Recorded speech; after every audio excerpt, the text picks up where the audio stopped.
ចង់សុំទោសរូបស្រីរឿងកើតมีថ្ងៃឲ្យខ្លីព្រៃភ្លេច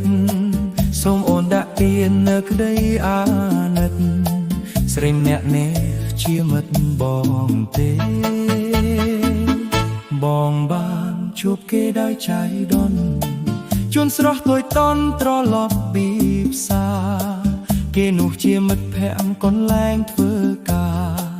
គ្រប់ពាក្យវិចារជាការគួរសម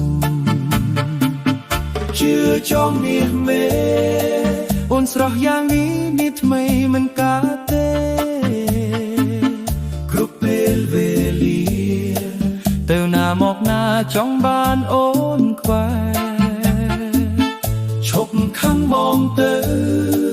ខឹងបែបនេះមុខក្រហមហើយពីលពើកាន់តែក្រហមកាន់តែគួរឲ្យស្រឡាញ់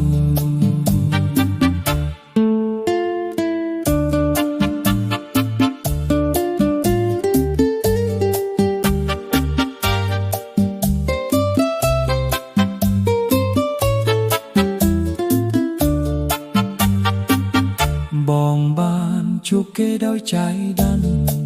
ជួនស្រស់តូចតន់ត្រឡប់ពីផ្សារគេនោះជាមិត្តភក្តិកន្លែងធ្វើការ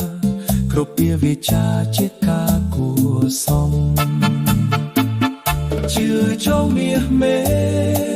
អូនស្រស់យ៉ាងនេះមានថ្មីមិនកើតទេគ្រប់ពេលវេលាទៅណាមកណាចង់បានអូនក្បែរឈប់ខឹងបងទៅ